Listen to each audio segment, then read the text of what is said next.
Okay, I will try to keep this short and simple. Keep it short and simple. KISS, kiss. Am I live now? Okay, so, oh, my live just began. All right. So, my live right now would be to react to Makulay na Buhay USA live. Live pala, live, not live. Oh my God, I'm not using my eyeglasses, so Madam, I still do not know how to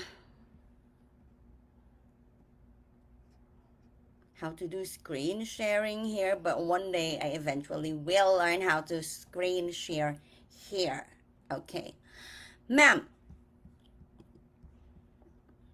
you said Gihilasan ko ha. Gihilasan kay ito aning Bisaya nga niagi sa ako ang wal ha. gihilasan ko ha. Gihilasan ko aning Bisaya nga ni agi sa akong wall ha. Ma'am. Okay, we have the freedom of expression and all that. You are insulting a teacher. A teacher like me. Ma'am, she was merely stating facts.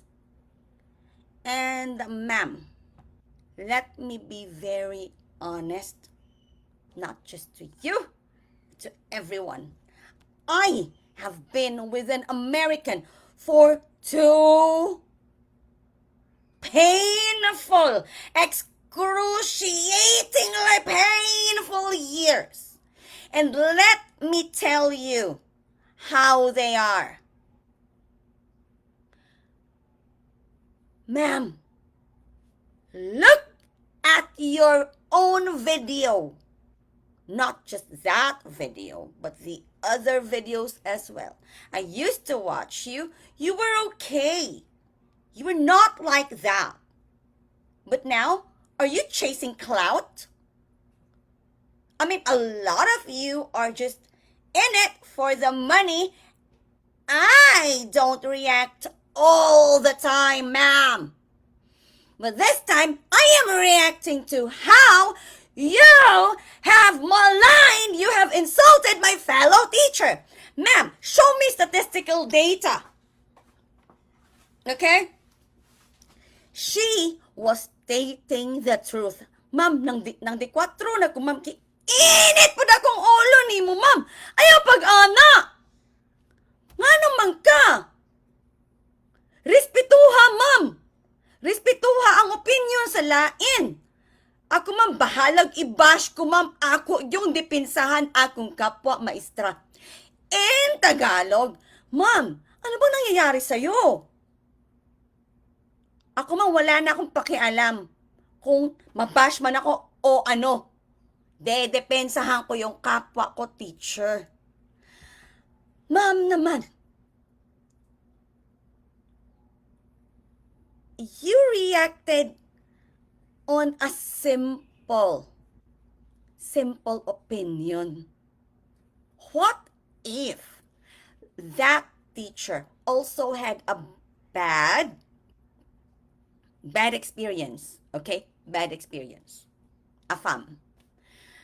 Ma'am, let us not encourage Filipinas to keep on spreading the legs. Dahil afam, ang sagot sa kahirapan. Tubusin ang kalabaw ni inay, itay, lolo, lola, uncle, auntie. Ma'am, hindi, ma'am. Uy, ginoo ko, ma'am, oy. Ma'am, why don't we encourage proper values? Why don't we encourage uplifting the morale of the Filipino men and women, of the youth? You know what we are doing right now? You know what this pitiful generation is doing right now? Like the social media people, those who are very active, doing live in social media. We are normalizing immorality. Ma'am, what that teacher was trying to say was, please have a look at other options. There is more dignity. There is more dignity in choosing the other options. Okay?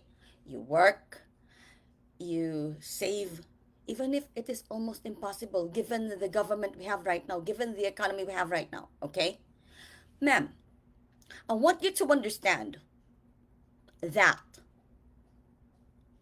as a teacher, okay, I am a teacher. By profession, a teacher. Ay kung hagita!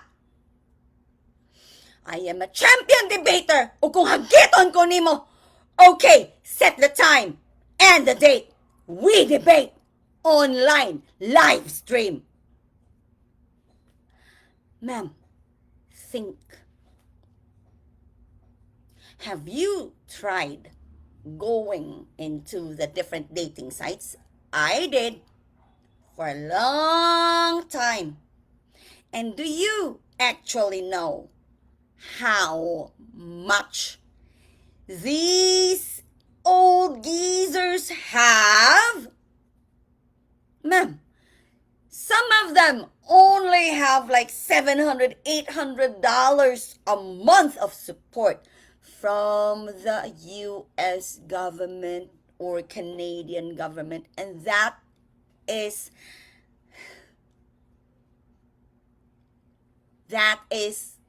poverty, spelled with a Poverty,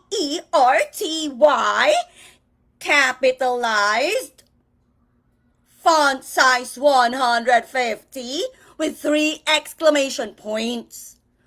Madam, what my fellow teacher was trying to do was to give people other options. All right? Like the way you spoke and the way your husband was behind you, acting like a cute little puppy. That didn't look nice to me. Arf, arf, arf! Imong bana, mura nimong itoy. Tama ba na? Ma'am, that's not even biblical, ma'am. Dili na to ginaana atong laki, ma'am. That is not even biblical. We do not do that to our men. Ma'am, we give men dignity. Dignity they deserve. I used to like you so much. What's going on with you, girl? Let me ask you this, ma'am. Nalipay ba ka? Nagtanaw nga perting daghanag mga inday? Even 14, 13, 14, 15 years old. They are groomed.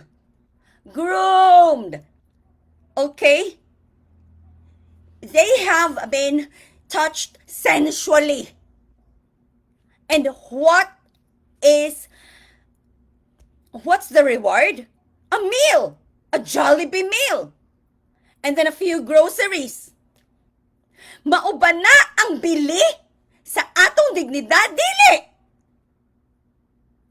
Okay. Nalipay ba ka? So I said earlier, are you happy looking at the age and all?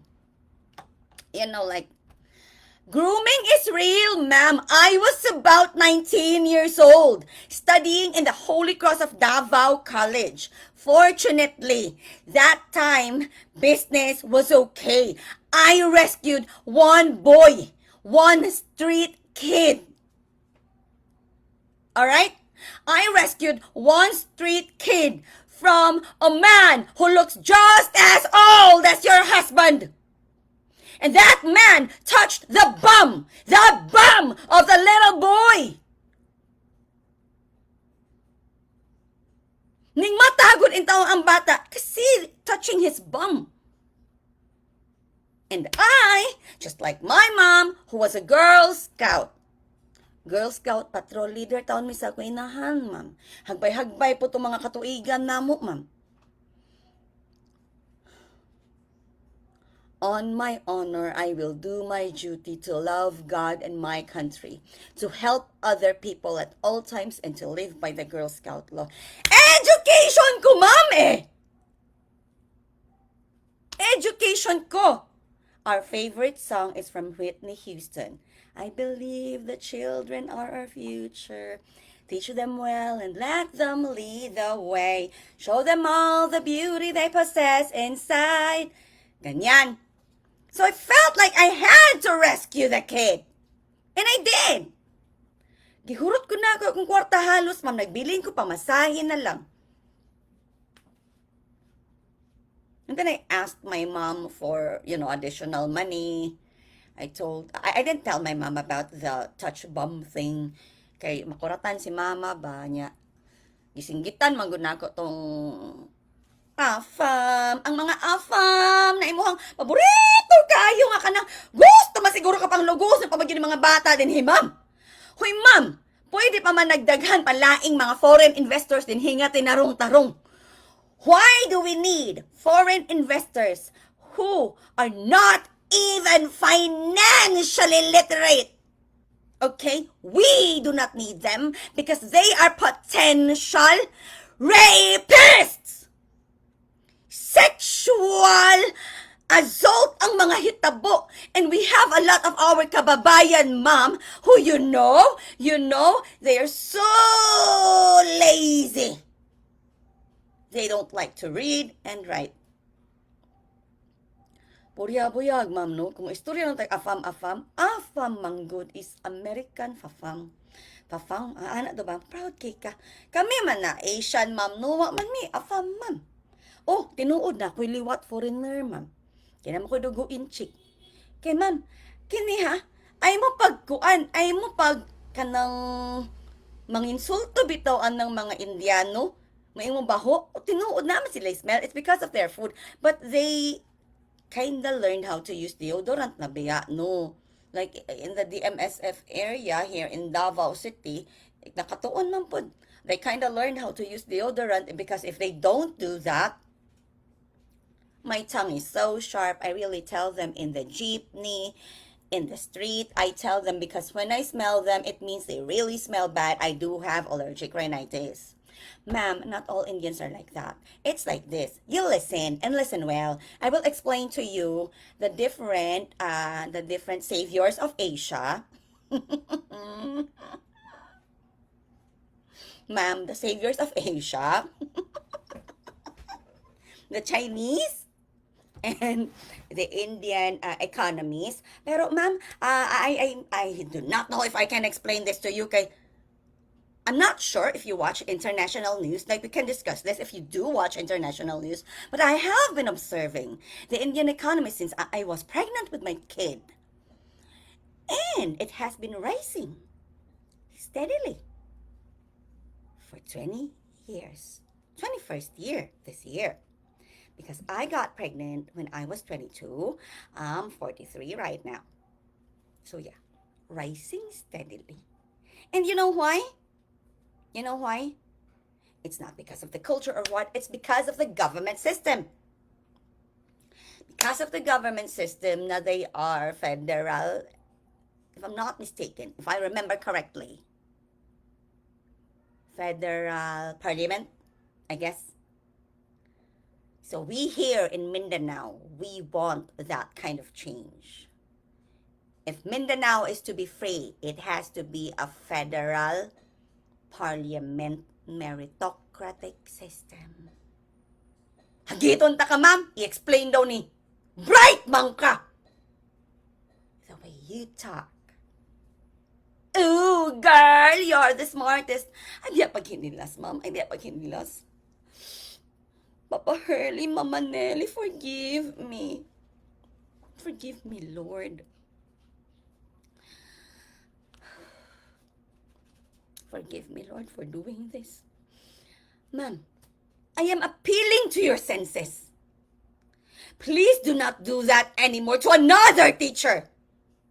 Do not do that anymore to another teacher. Because if you do, and if I see you, if someone else sends me na you've been doing that, oh girl, I'm not even afraid of Jam Magno. Ikapila ko nagihagit si Jam Magno, ingon ko dito ta City Hall, gawa sa City Hall sa Davao City. Ilang beses kong sinabihan si Jam Magno, sa labas tayo ng City Hall ng Davao City. Diyan tayo magdebate. Ma'am, uy! Undangi, ma'am, uy! Undangi ba? Kanang, way nada. Ma'am, tigilan mo yan. Kay way nada. Way nada is, ano ba yung way nada sa Tagalog, uy? Walang kwenta. Sa iluag ko, ma'am. Kay lain yun akong gibati sa imo, ma'am. I used to like you a lot. I hope you understand that this is freedom of expression. And I will defend my fellow teacher. I will defend my fellow teachers. And live.